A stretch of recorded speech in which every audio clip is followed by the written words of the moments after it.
Hello বন্ধুরা, বাঙালি খাদ্য রসিককে সবাইকে স্বাগত। আজ আমি নিয়ে এলাম আপনাদের জন্য পাট পাতার ভাজি। খুব অল্প সময় আপনারা কিন্তু এই রেসিপিটা বানিয়ে নিতে পারেন।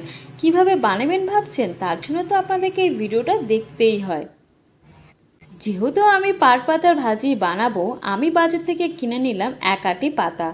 আর জানেন বন্ধুরা, আপনাদেরকে একটা কথা বলে দিই, যখনই আপনারা বাজার থেকে কিনবেন, দোকানদারকে একবার হলেও আপনারা জিজ্ঞাসা করে নেবেন যে পাতাটা তেতো আছে কিনা। তেতো থাকলে কিন্তু খেতে একদম ভালো লাগবে না।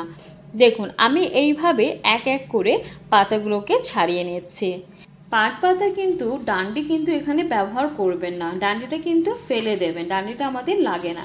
এবার দেখুন, পাতাগুলো আমার ভালোভাবে ছাড়ানো হয়ে গেছে। এবার আমি একটা বড় গামলাতে জল আগে থেকে ঢেলে রেখেছিলাম। দেখুন, এখানে আমি দিয়ে দিচ্ছি পাট পাতাগুলো। দেখুন, পাট পাতাগুলোকে ভালো করে ধুয়ে নিতে হবে। যেহেতু এখানে অনেক পরিমাণে ব্যাকটেরিয়া থাকে, বালি থাকে, আর অনেক পরিমাণে নোংরাও থাকে, তার জন্য এটাকে ভালো করে ধুয়ে নিতে হবে। আর এখানে কিন্তু ডান্ডিটা আমি ব্যবহার করিনি, যেটা আমি আগেও বলেছিলাম। আর জানেন, এই পাট গাছ দিয়েই কিন্তু জুটের প্রোডাকশন হয়, যেমন জুট ব্যাগ। এবার আমি দিয়ে দিচ্ছি ছোট চামচের হাফ চামচ হলুদ গুঁড়ো। হলুদ গুঁড়ো দেওয়ার কারণ কি জানেন? এটা দিয়ে দেওয়ার কারণ হচ্ছে এতে যতগুলো ছোট ছোট ব্যাকটেরিয়া আছে সেটা মরে যাবে। এবার এটাকে আমি 15 মিনিট রেখে দেব। পাতাগুলো এখানে আমার ভালোভাবে ধোয়া হয়ে গেছে। এবার আমি এটাকে কুচি কুচি করে কেটে নেব। আর জানেন বন্ধুরা, এইভাবে কুচি কুচি করে শাক কাটলে কিন্তু খেতে বেশ লাগে। আমি তো এরকমভাবেই চপিং করেই কেটে নিই। দেখুন, আর আপনারা চাইলেন এইভাবেও কেটেও কিন্তু রান্না করতে পারেন, অথবা আপনারা কিন্তু নর্মাল যেটা পাতাগুলো থাকে সেইভাবেও করতে পারেন, বাট এইভাবে কাটলে বেশ ভালো লাগে। দেখুন, এইভাবে আমি আরেকবার কেটে নিচ্ছি, মানে একটা ব্যাচ আমার কমপ্লিট হয়ে গেছে, আর একটা ব্যাচে আমি এইভাবে চপিং করে নিচ্ছি। দেখুন, আমার এখানে খুব ভালোভাবে কাটা হয়ে গেছে। এবার আমি পাতাগুলোকে একটু হালকা লো ফ্লেমে আমি এটাকে সেদ্ধ করে নেব।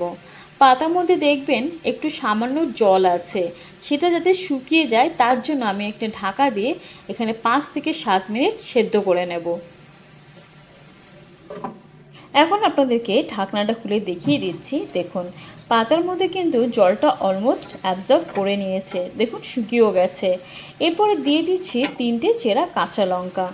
কাঁচা লঙ্কাটা দেওয়ার পর এটাকে আমাকে হালকা করে একটু নাড়াতে হবে। দেখুন, পাতার মধ্যে কিন্তু জলটা বেশ ভালোভাবে শুকিয়ে গেছে। দিয়ে দিচ্ছি এখানে 1.5 চামচের মতন লবণ। তারপরে আবার এটাকে আমাকে ভালো করে নাড়াতে হবে। দেখুন, পুরোপুরি পাতা থেকে জল কিন্তু একদমই শুকিয়ে গেছে। একটু ভালো করে এটাকে নাড়িয়ে নিতে হবে। এর মধ্যে আমি দিয়ে দেব কোচানো পেঁয়াজ। পেঁয়াজগুলোকে আমি আগের থেকে এইভাবে স্লাইড করে কেটে রেখেছিলাম। আর এখানে কিন্তু আমি একটা মিডিয়াম সাইজের পেঁয়াজ ব্যবহার করেছি। এবার এটাকে আমি ভালো করে একটু 2 থেকে 3 মিনিট একটু নাড়াতে থাকবো। আর যেহেতু দেখুন পাতার মধ্যে জলটা পুরোপুরি শুকিয়ে গেছে, তার মধ্যে আমি এখানে সামান্য জল অ্যাড করব। জলটা কিন্তু আপনারা এইভাবেই অ্যাড করবেন, বেশি কিন্তু জল দেবেন না, তাতে টেস্ট ভালো আসবে না। এবার দেখুন, এটা আবার আমি একটুখানি নাড়িয়ে নেব। যেহেতু পেঁয়াজটা একটু কাঁচা আছে, একটু সেদ্ধ করে নেব, তার জন্য আমি এখানে একটু 10 মিনিটের মধ্যে ঢাকা দিয়ে রেখে দেব। একটু নাড়িয়ে নিচ্ছি, এবার এটাকে ঢাকা দিয়ে দেব। দেখুন, ঢাকনাটা খুলে দেখিয়ে দিচ্ছি, পেঁয়াজটাও সেদ্ধ হয়ে গেছে আর শাকটাও কিন্তু সেদ্ধ হয়ে গেছে। দিয়ে দিচ্ছি এখানে সামান্য সর্ষের তেল, আর ফোড়নে দিয়ে দিচ্ছি 2টো শুকনো লঙ্কা। দেখুন, রসুনটা আমি আগে থেকে দিয়ে দিয়েছিলাম, এখানে এরকম বড় বড় সাইজের রসুন। আর এখানে দেখুন আমি দিয়ে দিয়েছি শাকটা, যেটা আমি আগে থেকে সিদ্ধ করে রেখেছিলাম। এবার এটাকে আমি ভালো করে ভেজে নেব। দেখুন, খুব ভালোভাবে এটাকে ভেজে নিতে হবে। আর রসুনগুলোকে চপিং করবেন না, এইভাবে বড় বড় করে রাখলে কিন্তু খেতে বেশ লাগে। দেখুন, আমার কিন্তু এখানে পাট পাতার ভাজি কিন্তু তৈরি হয়ে গেছে। আশা করি বন্ধুরা আপনাদের এই ভিডিওটা ভালো লাগবে। যদি ভালো লাগে তাহলে অতি অবশ্যই আমাকে একটা লাইক শেয়ার আর সাবস্ক্রাইব করতে একদম ভুলবেন না। আর কমেন্টে কিন্তু আপনারা নিশ্চয়ই জানাবেন যে আপনাদের এই রেসিপিটা কেমন লেগেছে। আপনারা যদি কোনো রকম পাট পাতার ভাজি বানিয়ে থাকেন আমাকে কিন্তু একবার হলেও কমেন্টে জানাবেন। আবার দেখা হবে আপনাদের সাথে আর একটা ব্লগে। Till then, by.